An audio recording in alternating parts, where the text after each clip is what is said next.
Good afternoon, I'm Milton Walker with the Midday News. A special welcome if you're watching on onespotmedia.com. A reminder as well that you can watch TVJ Live by downloading our One Spot Media app in the Google Play Store or the App Store. That's the number 1, followed by the words Spot and Media. Gunmen struck last night in Racecourse, Clarendon, shooting 6 persons, 3 fatally. 13-year-old Chanel Bartley, the daughter of a policeman and a student of Central High, and 24-year-old Amoy Ricketts, the bartender, were shot and killed. About 9:30 persons were at a restaurant and bar when gunmen entered. They opened fire, hitting 6 persons. The other 4 persons were taken to hospital, where one of them, a man, died while undergoing treatment. His name has not been released. There is no indication of any robbery at the scene. Investigators have identified the headless body which was found on Tuesday in Fernhill, Portland, as that of Kevin Garfield Patterson. He was from Alfred Lane in Port Antonio. Mr. Patterson was last seen on Saturday night in Prospect near his community. His headless body, which was nude, was discovered about 6:45 on Tuesday evening. 33 knitted bags with ganja weighing approximately 1,300 pounds were discovered yesterday on the shores of Fort Charles Treasure Beach in St. Elizabeth. Detectives from the Narcotics Division carried out a special operation in search of drugs between the hours of 9 a.m. and 12 p.m.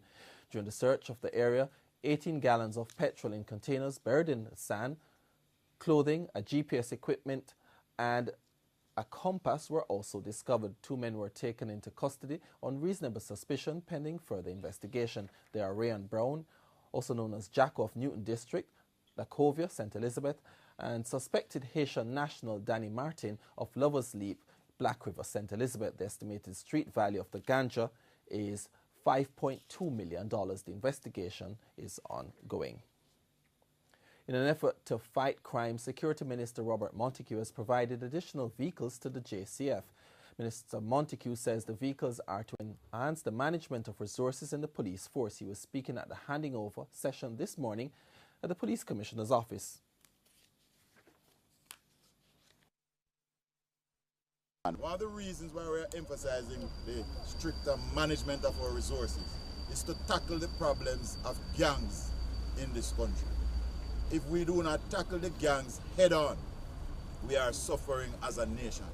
Crime is responsible for 4 to 5% of our GDP. It is sapping and using up money. He says 24 vehicles were purchased at a cost of 33 million Jamaican dollars. He added that the vehicles were fitted with tracking devices.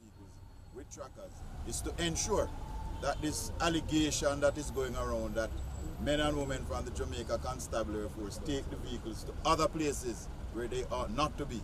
I will be in a position to show to the world the printout from the tracking unit that the vehicles have been used the way they were supposed to be used and the way I know my police officers are using the existing vehicles out there.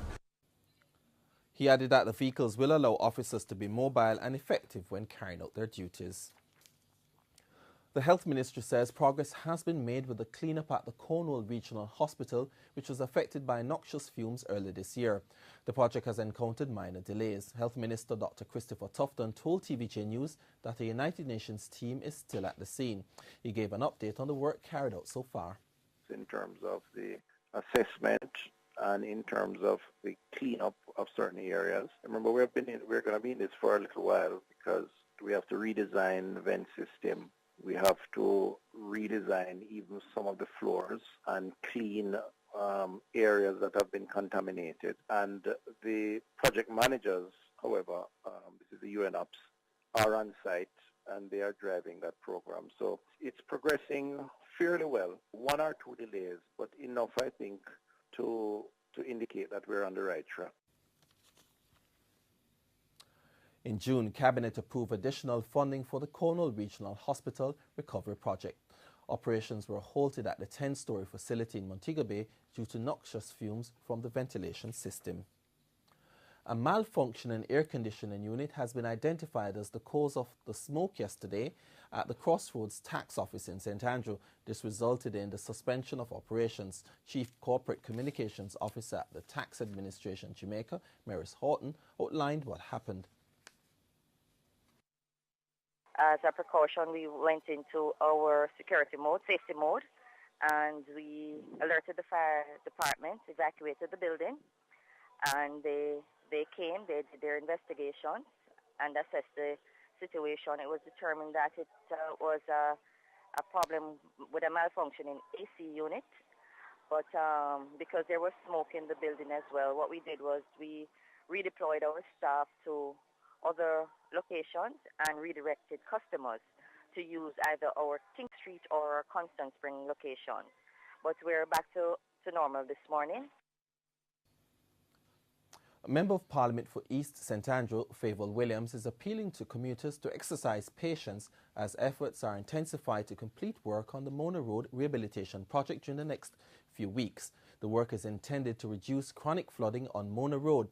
Ms. Williams says the work will see improvement to the drainage system on Mona Road. When it is finished, this road will be a better road on which to drive. There will be curve walls and sidewalks, making it look nicer, and we don't have to worry about the flooding that used to take place because now the drain is being put in place. The contractor for the project, Nicholas Gordon, says the work should be completed by September. It's been going on for 4 months. We expect it to continue for another month, so it will affect the start of the beginning of the semester. The Mountain Public has been cooperating with us, and we look forward to them continuing to cooperate with us during that month. The work on Mona Road began at the end of April and is expected to be completed by September. During an inspection of the work this week, Ms. Williams noted that upon completion of the work, pedestrians and motorists will both have better roadways and sidewalks. The Member of Parliament says the project is a further commitment to reduce major flooding on Mona Road, which has intensified in recent times. PNP Vice President Angela Brown-Burke has been officially declared chairman of the Southwest St Andrew constituency. Noticeably absent from Tuesday night's meeting was a councillor for the Painland Division, Audrey Smith-Facey, who squared off with Mrs. Brown-Burke in the July 30 candidate selection exercise. I have been preaching a message of unity and a message of love. I have been reaching out to those individuals who did not support me, for those individuals who did not vote for me from any division that they came from. I have been saying to the individuals who voted for me in the Painland Division, for those who voted for me in the Greenwich Town Division and in the Whitfield Town Division, that everywhere we go, our words and our actions must show others that we are comrades who believe in comradeship, in love, and in one PNP. Meanwhile, the former Member of Parliament for the constituency, Portia Simpson-Miller, issued a warning to Mrs. Brown-Burke. And you know, if Angela not moving right, just put in a card to Sister P. And if you don't get me, ask for Miss Marva and leave the message with Miss Marva, because she will write down the message. The Education Minister says the government is working on the revised policy for the establishment of a new teacher-pupil ratio. Senator Ruel Reid wants 1 teacher to 25 students. But for technical errors, the Education Minister wants 1 teacher to 20 students. He says this will allow for closer attention to be given to each student. Senator Reid pointed out that it has been demonstrated that students are more likely to learn when personalized attention is given, especially in the case of a slow learner. The Education Minister made a disclosure on Wednesday at the final day of the Jamaica Teachers Association annual conference in St. James. A year after the Norma Chin Scholarship serves to help with back-to-school. Year after year, the Norma Chin Scholarship serves to help with back-to-school efforts. Awardee categories include GSAT, CSEC, CAPE, Special Needs, Child Tertiary Member, and Tertiary and Community. At the awards ceremony held yesterday, Senior Advisor in the Ministry of Education, Youth and Information, Robert Miller, issued some advice to the 2017 Norma Chin awardees. Jamaica is not the country that really planned for tertiary education from birth, and I would recommend parents to do so. You'll be tested and tried. Yes, you have passed your GSAT exams. Yes, you have passed your final year exams. But the true test will be your integrity. The true test will be your morals and values. And that's something that you must die with. Your morals and values, your character.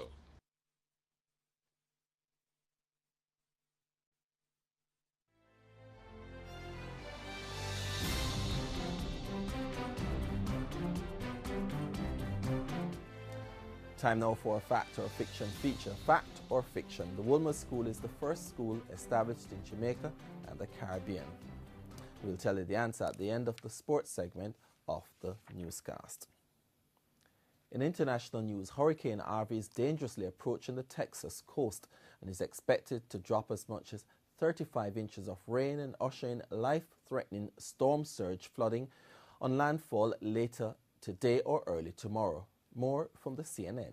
Hour by hour, we've been standing out here at the bank of the bay here, and it's just getting worse and worse every minute. This water slowly starting to come up these steps, and what we understand from local officials is they're preparing for a storm, the likes of which we may have never seen before. Evacuations have been well underway here in Corpus Christi over the course of the last 48 hours. The local mayor here ordering voluntary evacuations, but a lot of people here, they didn't wait for the mayor to say something. They got out of town ahead of time. They're used to this type of weather. They've seen it before. Back in 2008 with Hurricane Ike. 18 years before that, there was a major storm. 40 years ago, there was another major storm here that really hit Corpus Christi very hard. So people did not want to take any chances. Businesses are boarded up. Schools are closed. The last flight into and out of Corpus Christi Airport left earlier this morning at 6:30 local.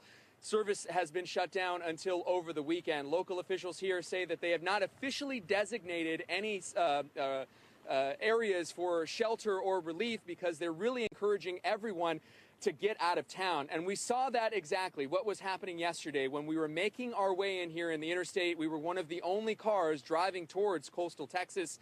Many other people, most of people, were driving north towards more secure areas like San Antonio, Dallas, Fort Worth, Austin, anywhere here but coastal Texas.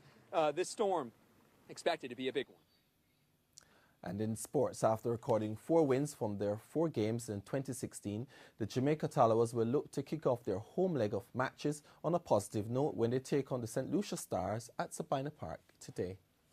With 4 games remaining to complete the preliminary round of matches, the Jamaican franchise require only 2 victories to secure a playoff spot, and Sabina Park makes the perfect script. Yeah, looking forward to playing in front of a home crowd. It's great to be back home in Jamaica, and we've done pretty well on the road, so hopefully we can convert some wins here as well. Really looking forward because it's my home field, so I know a lot about this field. So I'm looking forward to the 4 games here, and hopefully we win the 4 of them, and we'll move forward. The addition of Bangladeshi Mamadullah Riyad meets the Tallawahs' first challenge come Friday, is deciding on their best 11. No, I think we're very well balanced. It is a shame to lose Imad. I think he balanced us out perfectly because we had that all-rounder in our top 7. Unfortunately, we don't anymore, but we've got Mamadullah coming in. So we're pretty well balanced. Explosiveness down the order. We've got Robin Powell and Johnny Fu, and they're fantastic. And while the final 11 will wait until Friday, Jamaican Robin Powell is hoping his position in the batting lineup won't have to. I prefer to bat number 4, number 5, and the consensus is that I will continue to bat there.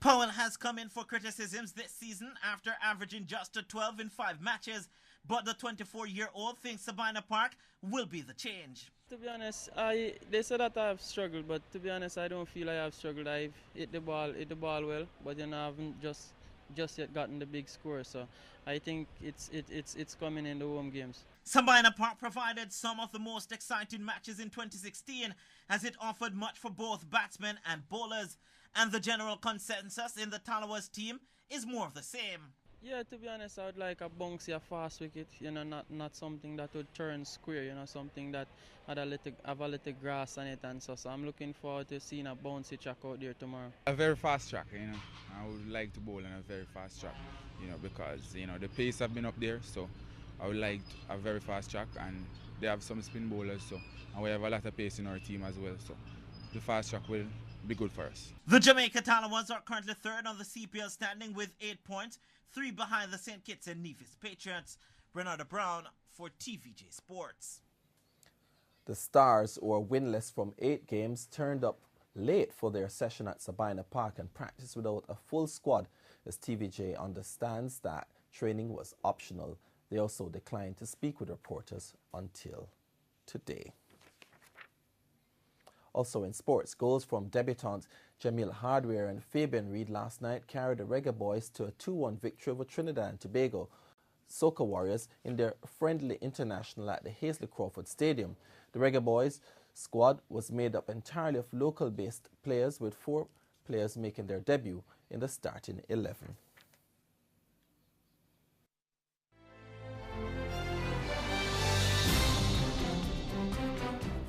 Finally this afternoon, the answer to our fact or fiction feature. We asked, fact or fiction? The Woolman School is the first school established in Jamaica and the Caribbean. This is a fact. On May 21, 1729, John Woolman made his last will and testament, giving the bulk of his estate, that's £2,360 sterling, for the foundation of a free school in whichever parish he happened to die. The Woolman's Boys' School was officially founded on that day, making it the oldest school in the Caribbean. The school was established in downtown Kingston on Church Street, but suffered significant damage in the 2007 earthquake. It was relocated to its present site next to National Heroes Park. In 1896, the institution was separated and independent heads were appointed for the boys and girls school. That's Midday News. I'm Milton Walker. Join us at 7 for a primetime news package. On behalf of the news, sports and production teams, good afternoon.